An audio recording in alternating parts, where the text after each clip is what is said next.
성경 말씀은 마태복음 1장 1절에서 8절까지입니다. 하나님의 아들 예수 그리스도의 복음의 시작이라. 선지자 이사야의 글에 보라, 내가 내 사자를 네게 앞에 보내노니 그가 내 길을 준비하리라. 광야에 외치는 자의 소리가 있어 이르되 너희는 주의 길을 준비하라. 그의 오실 길을 곧게 하라. 기록된 것과 같이 세례 요한이 광야에 이르러 죄 사함을 받게 하는 회개의 세례를 전파하니 온 유대의 지방과 예루살렘 사람이 다 나아가 자기 죄를 자복하고 요단강에서 그에게 세례를 받더라. 요한은 낙타털옷을 입고 허리에 가죽띠를 띠고 메뚜기와 석청을 묶더라. 그가 전파하여 이르되 나보다 능력 많으신 이가 내 뒤에 오시나니 나는 굽혀 그의 신발끈을 풀기도 감당하지 못하겠노라. 나는 너희에게 물로 세례를 베풀었거니와 그는 너희에게 성령으로 세례를 베푸시리라. 아멘.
꼭 한번 성경 봉독하며 박수 받는 날이 오늘입니다.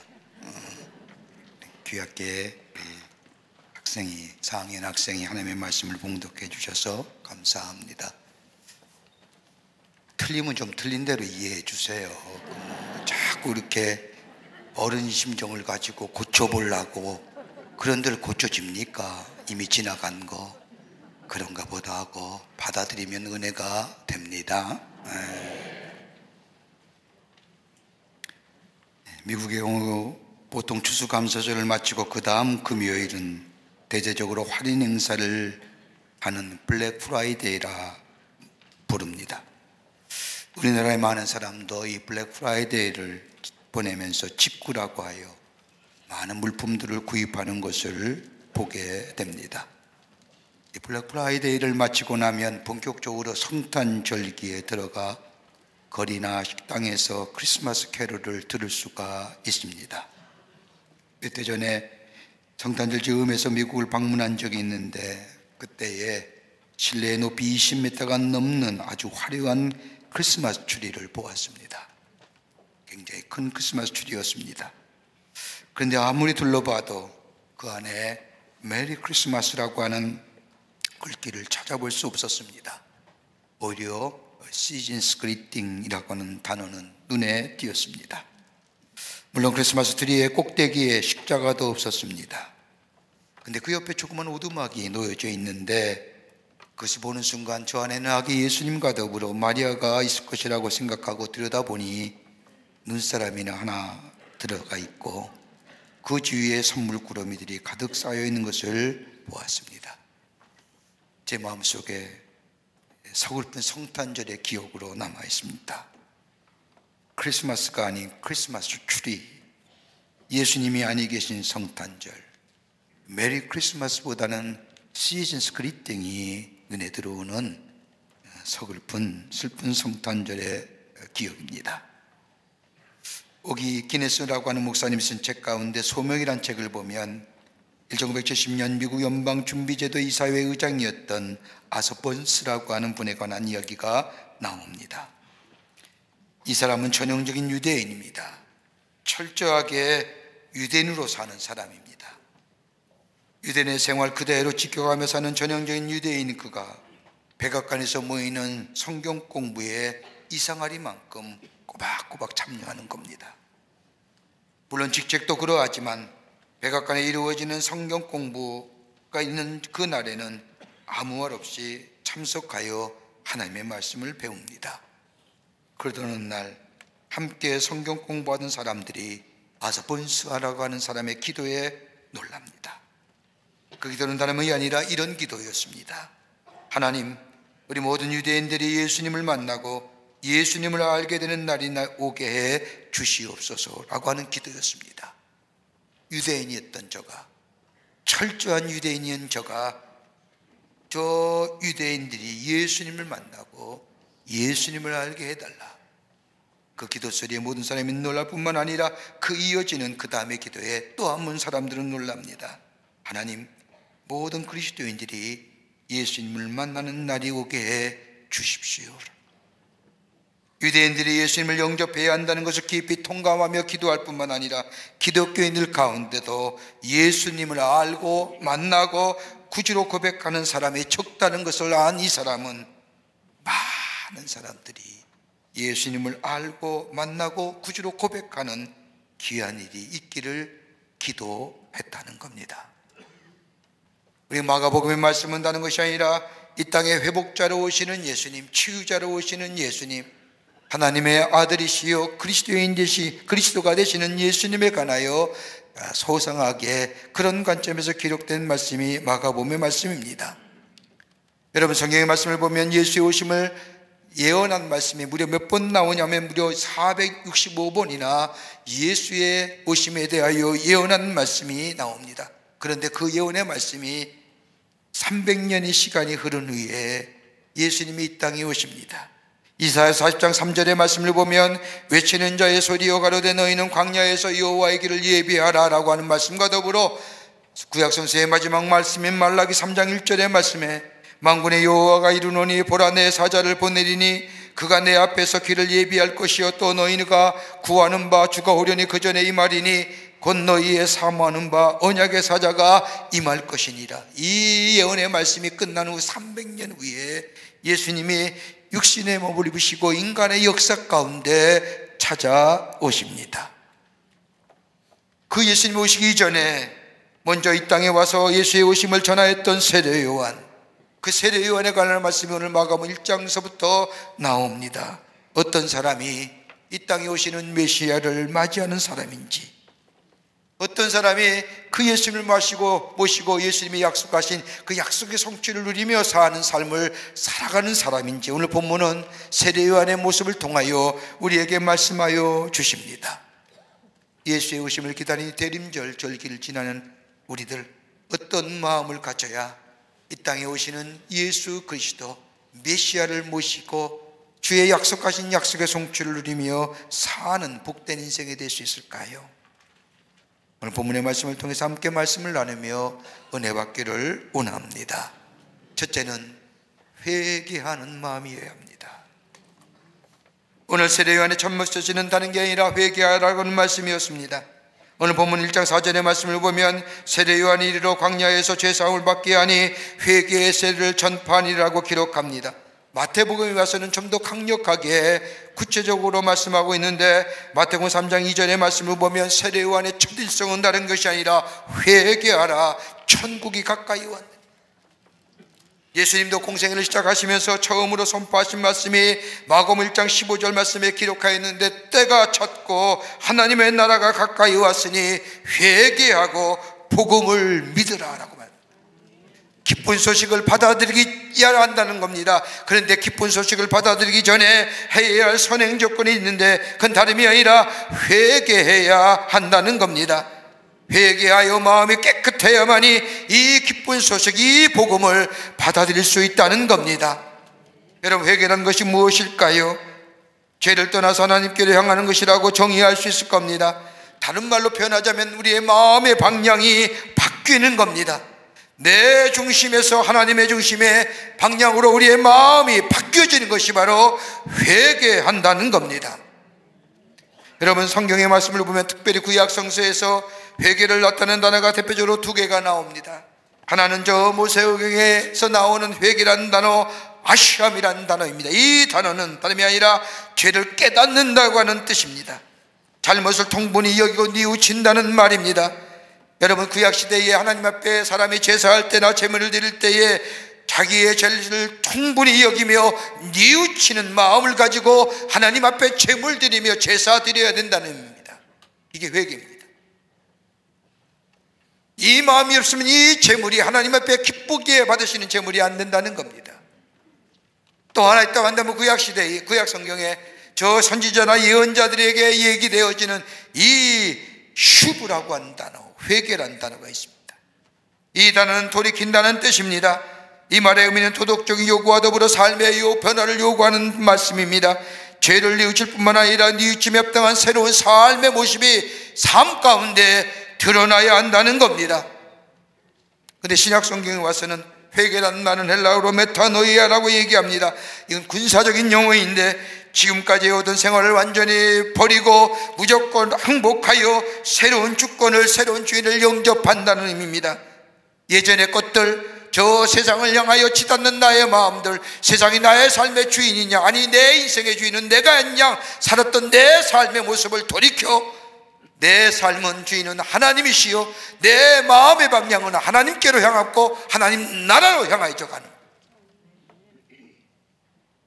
그러기에 세례 요한이 처음으로 외쳤던 회개하라 천국이 가까이 왔니라고 하는 말은 단순히 죄로부터 마음을 돌이켜 하나님께로 향하는 정도가 아니라 적극적으로 복음을 받아들이되 저 지난번의 관계, 옛날의 모든 관계를 끊어버리고 새롭게 다가오시는 그 복음, 그 은혜를 받아들이라는 겁니다. 이사야서 1장 16절과 17절의 말씀을 보면 회개의 과정을 9가지로 얘기합니다. 1장 16절과 17절의 말씀을 보면 너희는 스스로 씻으며 스스로 깨끗게 하며 내 목전에서 너의 악업을 버리며 악행을 그치고 선행을 배우며 공의를 구하며 학대받는 자를 도와주며 고아를 신원하며 과부를 위하여 변호하라고 얘기합니다. 이 열매가 맺어지지 아니하면 회개했다고 얘기합니다. 스스로 씻으라고 하는 것은 깊은 뉘우침이 있어야 된다는 겁니다. 스스로 깨끗게 하는 것은 내 옛날 일로부터 벗어나야 한다는 겁니다. 내 목전에서 악을 버리라고 하는 것은 내 심령에 있는 악의 뿌리들을 벗어버리라는 겁니다. 그리고 악행을 치라고 하는 것은 내 삶에 드러나는 악한 행동의 모습들, 드러나는 모습에 그것을 버리라는 겁니다. 그리고 선행을 배우라는 겁니다. 공의를 구하며 학대받는 자를 도와주며 고아를 신원하며 과부를 변호하는 삶의 변화된 모습이 있을 때에 그 자가 바로 회개한 자요, 거기에 하나님 나라의 복음, 천국의 복음이 임하게 된다는 겁니다. 그러기에 예수의 오심은요, 그냥 즐기고 오시겠지 해서 오는 게 아니라 준비해야 된다는 거예요. 여러분, 지금 우리가 살고 있는 우리의 시대들, 여러분 다 이성적이고 우리 안에 양심이라는 것이 있기에 잘못하면 압니다. 내가 무엇을 잘못했는지 압니다. 뉘우치기도 잘하고요, 더 나아가 스스로 그로 잘못을 인하여 내 자신에 대한 절망하기도 합니다. 근데 문제는 한 가지 있습니다. 그 돌이킴에 합당한 열매가 없다는 겁니다. 뉘우치고 자신에 대하여 절망하지만은, 그래서 회개한다고 하지만은 가만히 보면 자신이 지은 죄에 대하여 합리화하는 경우가 더 많습니다. 내 죄를 생각하지만 남의 죄가 더 많다고 생각합니다. 남에게 사과를 하러 갔으면 내가 잘못했습니다 하고 말하면 그만인데 꼭 그 다음에 이어지는 말이 있습니다. 잘못했습니다마는, 그런데 당신은 합리화합니다. 회개의 변명이 많습니다. 회개의 구실이 많습니다. 회개에 대하여 설명이 많습니다. 그러기에 진정한 회개가 아니요, 그러기에 열매가 없는 겁니다. 어느 교회 학교 학생이 선생님에게 물어보았다고 합니다. 선생님, 뉘우치는 것과 회개하는 것이 어떻게 달라요? 라고 묻자 이 선생님, 지혜로운 선생님은 성경을 가지고 뉘우침과 회개에 대하여 설명해 주었다고 합니다. 아이들에게 설명하면서 그거 참 구별하기가 어려운 것이지만 뉘우친다는 것과 회개하는 것은 분명히 다른 것이란다. 가룟 유다는 뉘우쳤을 뿐이고 베드로는 회개하였다고 성경은 기록하고 있단다.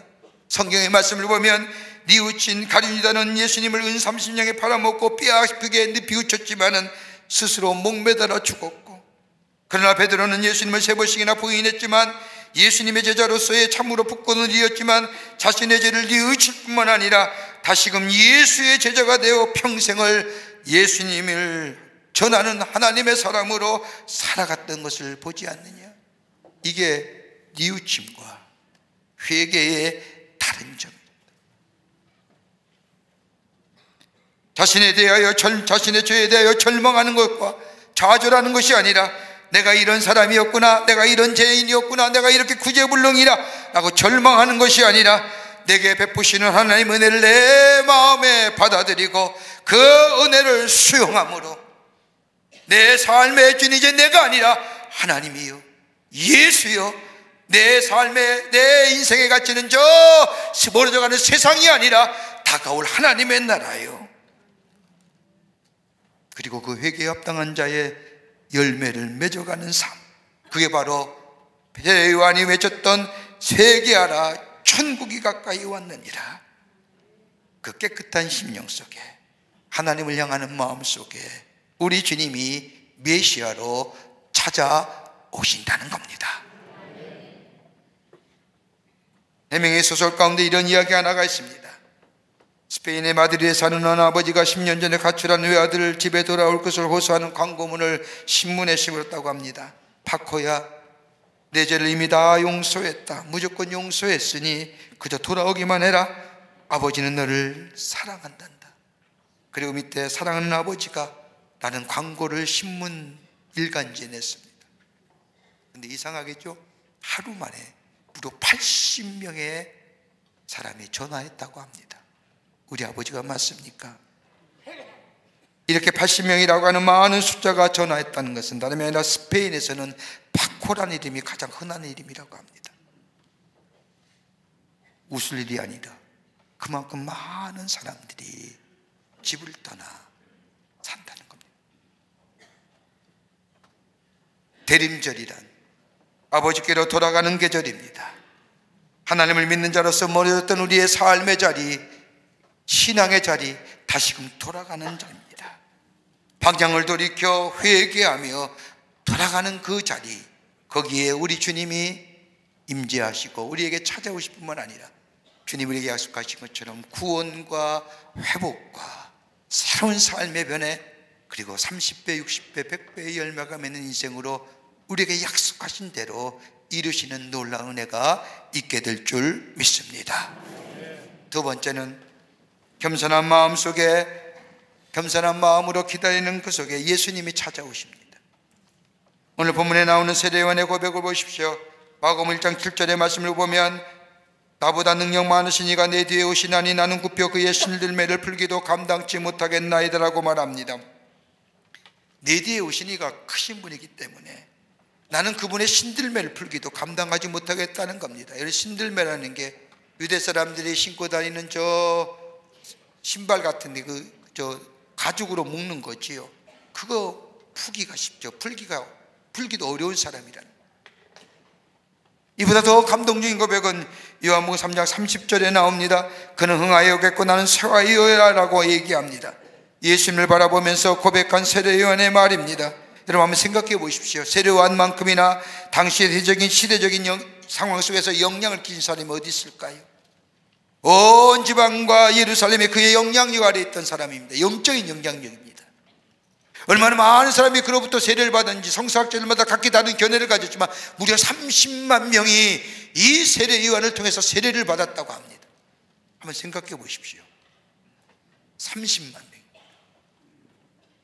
그의 영향이 얼마나 대단한 것인지를 알 수 있는 사람들. 여러분 이만하면 교만해질 수도 있을 터입니다. 그런데 오늘 성경 말씀을 보면 그는 철저히 자신을 낮춥니다. 그러면서 나는 쇠하여야 되겠고 그는 흥하여였다고 얘기합니다. 이러하게 낮아지는 이 모습을 보고 예수님은 누가복음 7장 28절에 세례요한에 관해서 말하기를 여자가 낳은 자 중에 요한보다 큰 이가 없도다라고 할 정도로 이 요한을 칭찬한 것을 보게 됩니다. 왜요? 겸손합니다. 겸손해야 됩니다. 낮아져야 됩니다. 여러분 지금의 시대가 겸손의 시대일까요? 도널드 고에츠라고 하는 유명한 사람은 이야기하기를 지금의 시대를 가리켜 정의하기를 반겸손의 시대라고 말합니다. 겸손하지 못하는 시대라고 하는 겁니다. 지금 살고 있는 우리의 시대의 모습의 자화상이라고 얘기할 수 있을 겁니다. 그런데 이 고에츠 박사가 왜 지금의 시대가 반겸손의 시대인가, 그의 사상적 뿌리를 찾아가 봤더니 다름이 아니라 그 뿌리의 끝에는 저 칼 마르크스와 프로이드와 니체라고 하는 자가 있다는 겁니다. 여러분 칼 마르크스의 이론이나 프로이드의 사상이나 니체가 가지고 있는 초인적 철학에 갖고 있는 가장 뿌리가 뭘까요? 다름이 아니라 겸손은 미덕이 아니라는 겁니다. 겸손이란 사람을 억압하는 구실이며 인류 발전을 저해하는 구실이라고 얘기합니다. 그러면서 그 겸손함, 낮아짐을 버리라고 하는 겁니다.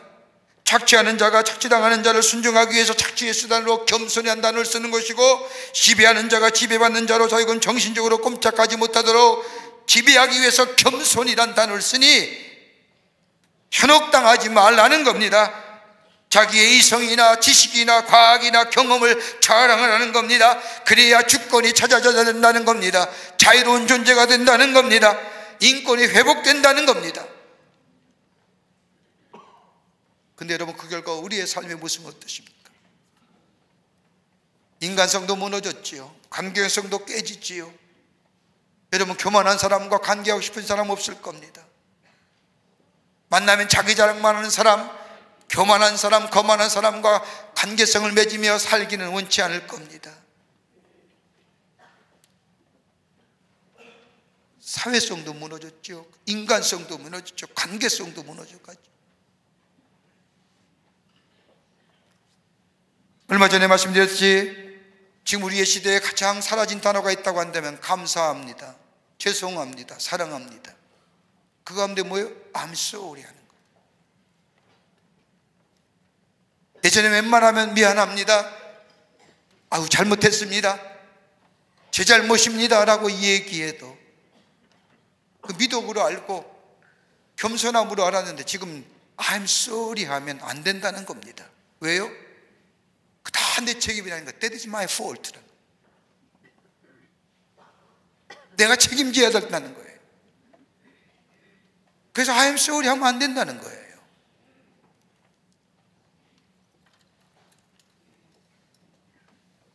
겸손해져야 됩니다. 예수님을 맞이하기 위해서는 낮아져야 됩니다. 그럴 때에 그곳에 예수님의 임재하십니다. 여러분, 예수님의 탄생 때에 한번 보십시오. 예수님을 경배했던 사람들 다 그 당시에 소외된 자, 낮은 자들, 같지 아니한 자들, 있는 자와 나름대로 있다고 생각하는 사람은 다 잠들었을 때에 없는 자, 낮은 자가 예수님 앞에 나와 경배했던 거죠. 겸손한 곳에 예수님이 임하십니다. 낮은 자리에 예수님이 임하십니다. 여러분, 고린도서 10장 30절의 말씀을 보면 바울이 고린도 교회를 향하여 편지하기를 어찌하여 내가 감사하다는 것에 대하여 비방을 받으리요. 여러분, 내가 감사하다는 말에 누가 나를 비방할 수 있느냐는 겁니다. 낮아지는 자에게 누가 나에게 비방하며 겸손한 자에게 누가 비방할 수 있다는 겁니다. 빌립보서 2장 5절과 8절의 말씀을 보면 예수님이 이 땅에 오심과 더불어 예수의 모습을 가장 잘 표현한 말씀이 나옵니다. 너희 안에 이 마음을 품으라. 그는 그리스도 예수의 마음이니 그는 근본 하나님의 본체시나 하나님과 동됨을 취할 것으로 여기지 아니하시고 오히려 자기를 비워 종의 형체를 가져 사람들과 같이 되셨고 사람의 모양으로 나타나셨음에 자기를 낮추시고 죽기까지 복종하셨으니 그 십자가에 죽으심이라. 예수의 마음, 낮아지는 마음, 하나님과 동등됨을 취할 것으로 여기지 아니하시고 종의 형체를 가지시고 인간의 역사에 찾아오셔서 인간의 죄를 위하여 대속제물로 십자가에 죽으시고 하나님의 뜻에 복종하셨던 것들, 이 겸손한 모습을 배우라는 겁니다. 이럴 때에 예수님이 이 땅에 오심과 더불어 임마누엘의 기쁜 소식을 경험할 수 있다는 겁니다. 여러분, 겸손함에는 원망과 시비가 없습니다. 겸손한 마음에는 말씀 그대로 순종합니다. 마음이 열려진 마음이 됩니다. 이러한 자에게 하나님은 은혜를 주시고 이러한 자에게 하나님은 약속을 선물로 허락하여 주시고 이런 자에게 예수의 그리스도의 탄생하심과 더불어 임마누엘의 기쁨을 허락하여 주십니다.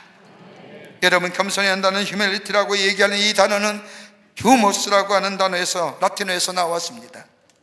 휴모스라고 하는 것은 부식토를 말합니다. 여러분, 집안에서 화초나 식물이 죽어갈 때에 부식토 혹은 유기물이 있는 썩은 토양을 사서 분간을 해줄 때에 그 식물이나 화초가 새로운 생기를 갖게 될 뿐만 아니라 새로운 생명과 더불어 열매를 맺는 것을 보게 됩니다. 이게 부식토입니다. 휴머스. 겸손할 때에 우리 안에 새로운 생명의 역사를 가지게 합니다. 낮은 자의 자리에 겸손한 마음으로 주님의 오심을 기다릴 때 우리 주님이 우리에게 찾아오셔서 약속하신 대로 구원과 그리고 우리의 삶의 치유와 회복과 더불어 주께서 우리에게 약속하신 것처럼 약속의 성취를 통하여 30배, 60배, 100배의 열매를 맺는 하나님의 백성의 삶으로 살아가는 놀라운 약속의 성취와 더불어 은혜를 허락하여 주시는데 어느 분의 겸손한 자에게 우리 메시아가 찾아오시어 임재하여 주십니다. 경고해. 끝으로 하나님의 뜻을 받아들이는 마음에 우리 주님이 오십니다. 뜻을 받아들이는 거예요. 하나님의 뜻을. 오늘 본문의 말씀을 보면 세례 요한은 자신의 위치를 분명히 알았습니다. 자신이 아닌 일이 무슨 일인가를 분명히 깨달았습니다. 그러게 마태복음 1장 3절의 말씀을 보면 광야에 외치는 자의 소리가 있어 가로되 너는 주의 길을 예비하라 그의 첩경을 평탄케 하라. 그리고 7절에 와서는 그가 전파하여 가로되 나보다 능력이 많으시니가 내 뒤에 오시나니 라고 얘기합니다. 자신을 주의 길을 예비하는 자의 모습, 다른 말로 표현한다면 예수 그리스도의 길을 예비하는 자, 메시아의 길을 예비하는 자라는 겁니다. 그리스도를 드러내기 위한 준비의 도구로 하나님의 자신을 사용하고 있다는 사실을 이 세례 요한은 깨달았습니다. 그러기에 세번역의 성경을 보면 내 뒤에 오시는 분은 나보다 훨씬 훌륭하고 나는 그의 신발끈을 풀어주는 노예보도 못하도다. 하나님이 주신 직책을 충실히 감당하는 사람으로 자신을 고백합니다. 여러분, 이 장면이 한 번 더 나오지요. 요한복음 3장 27절 이하의 말씀을 보면 요한을 따르던 수많은 무리가 예수님께로 옮겨갑니다. 한번 생각해 보십시오. 엄청난 사람들이 저 메뚜기와 석청을 먹이며 낙태 털옷으로 입고 박지팡이를 지며 회개하라, 천국이 가까우니라, 이 독사의 자식이라 외쳤던 이 세례 요한의 그 말에 얼마나 많은 사람들이 모여서 그 말을 경청했는지요. 그런데 예수님이 오시면서 이적과 기적을 베푸시며 놀라운 일들을 베푸자 세례 요한을 따랐던 수많은 사람들이 예수께로 옮겨갑니다. 이 모습을 본 세례 요한의 제자들이 와서 세례 요한에게 묻습니다. 선생님, 섭섭하지 않습니까? 사람들이 다 예수님을 따라갑니다. 그때 세례 요한은 요한복음 3장 27절과 29절의 말씀을 보면 만일 하늘에서 주신 바가 아니면 사람이 아무것도 받을 수가 없느니라. 하나님이 하신 일이지 내가 하는 일이 아니라는 거예요. 나의 말 한마 나는 그리스도가 아니요 그 앞에 보내심을 받은 자라고 하는 것을 증거하는 자는 너희니라. 신부를 취하는 자는 신랑이나 서서 신랑의 음성을 듣는 친구가 크게 기뻐하나니 나는 이러한 기쁨에 충만하였노라. 내 기쁨이 아닌 거예요. 나는 그냥 신랑 둘러리에서 신랑이 기뻐하면 같이 기뻐하는 자. 내 뜻이 먼저가 아니라, 내 평판이, 내 인기가 먼저가 아니라, 내 소원이 먼저가 아니라 하나님의 뜻이 먼저요. 인류를 구원하시기 위한 당신의 아들 독생자 예수를 이 땅에 보내신 그 하나님의 뜻이 먼저라는 겁니다. 이렇게 설교했듯이 세례 요한은 하나님의 뜻을 전하는 사람임을 자신임을 깨달았습니다. 그리고 예수님의 공생애를 시작하시고 요한은 역사의 무대 뒤로 사라집니다. 순교의 제물이 되지 않습니까? 헤롯의 딸이었던 헤로디아의 아름다운 춤의 대가로 세례 요한 목이 잘려서 헤롯의 쟁반 위에 놓인 존재가 됩니다. 근데 그 전에요, 성경 말씀을 가만히 보면 감옥에 있던 세례 요한이 사람을 보내어 예수님께 질문하는 거예요. 오실 이가 정말 당신입니까? 정말 당신이 맞습니까? 당신이 메시아가 맞습니까? 인간인지라 정말 예수님이 저 하나님의 아들 되시는 그리스도시요 아들이시요 메시아임을 확인 싶었습니다. 그때 예수님께서 마가복음 마태복음 11장 4절서부터 6절의 말씀을 보면 너희가 가서 듣고 보는 것을 요한에게 고하되 소경이 보며 안진뱅이가 오르며 눈무등병이가 깨끗함을 받으며 귀머리가 들으며 죽은 자가 살아나며 가난한 자에게 복음이 전파된다 하라. 누구든지 나를 인하여 실족하지 아니한 자는 복이 있도다. 여러분, 앞에 있는 말씀은 예언의 말씀이에요. 예언의 성취예요. 그리고 누구든지 나를 인하여 실족하지 않으면, 나를 믿으면 복된 존재, 복 있는 자가 될 것이다. 이 말에 요한은 힘을 얻죠. 그리고 헤롯의 쟁반에 자신의 목을 올려놓지 않습니까? 내 뜻이 아니라 하나님의 뜻입니다. 내 기쁨이 아니라, 내 즐거움이 아니라, 예수의 오심의 성탄절은 내 기쁨, 내 만족, 내 즐거움이 아니라, 내 뜻이 먼저 아니라, 내 뜻이 이루어지고 안 이루어지고가 문제가 아니라 하나님의 뜻이 내 삶에 앞서는 자들 때에 그때 주님이 그의 마음을 찾아오시는 거예요. 그리고 뭐예요? 약속하신 대로 구원을 주시고 우리의 상한 심령을 치유하여 주시고, 그뿐 아니라 주께서 우리에게 약속하신 것처럼 30배, 60배, 100배의 열매가 맺는 하나님의 사랑으로 세우시는 구원받은 백성으로 이 땅으로 살아가는 귀한 은혜가 우리 가운데 임하게 됩니다. 이게 대림절이에요. 주님이 우리 가운데 오십니다. 회개해야 됩니다. 깨끗한 마음의 심령 되어야 됩니다. 낮아져야 됩니다. 교만하지 말아야 됩니다. 대림절은 더욱더 하나님 앞에 가까이 가는 계절이요, 대림절은 더 겸손해지고 낮아지는 계절이요, 대림절은 하나님의 뜻을 더 많이 생각하는 계절이요. 그럴 때에 우리 주님이 우리 가운데 찾아오시오 약속한 것을 이루실 뿐만 아니라 하늘의 놀라운 은혜와 하늘의 축복을 우리 가운데 허락하여 주실 줄을 믿습니다. 이 은혜가 여러분과 저 가운데 넘쳐나시기를 주의 이름으로 축원합니다. 하나님 감사합니다. 저희를 사랑하시고 하나님의 자녀 삼으심에 감사합니다. 매년 다가오는 성탄절, 이 대림절이지만 이 대림절에 예수의 오심만을 기다리는 저희가 되지 않게 하여 주시고 예수님을 맞을 준비하는 저희들, 우리의 마음을 돌이켜 하나님께로 향하게 하시고 낮은 자리에 서게 하여 주시고 내 뜻보다, 내 감정보다, 내 기분보다 하나님의 뜻을 먼저 생각하는 저희가 되게 하여 주셔서 주님이 오실 때에 기쁨으로 맞이하여 주의 약속하신 대로 구원과 치유와 30배, 60배, 100배의 열매가 맺어지는 놀라운 은혜가 이 성탄절에 있어지게 하여 주시옵소서. 성령이 도우실 줄 믿으며 예수님의 이름으로 기도하옵나이다. 아멘.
지금은 우리 주 예수 그리스도의 크신 은혜와 하나님 아버지의 한량없으신 사랑하심과 성령님의 내재하심과 교통하심과 인도하심이 거룩한 주의 날 예수의 오심을 기다리는 이 대림절에 주의 전에 올라와 하나님 앞에 예배하며 우리 가운데 오실 그 예수님을 기쁘게 맞이하는, 그래서 아버지 하나님이여 회개하는 마음과 겸손한 마음과 하나님의 뜻을 먼저 생각하는 우리의 마음 되사 주의 오실 때에 기쁘게 맞이하여 주의 약속의 상취를 누리는 하나님의 백성의 삶으로 살아가기로 결단하고 저 세상을 향해 나아가는 우리 모든 사랑하는 광림의 권속들과 영상을 통하여 예배하는 하나님의 거룩한 백성들 위해 주께서 지금으로부터 영원토록 함께 하시기를 간절히 축원하옵나이다.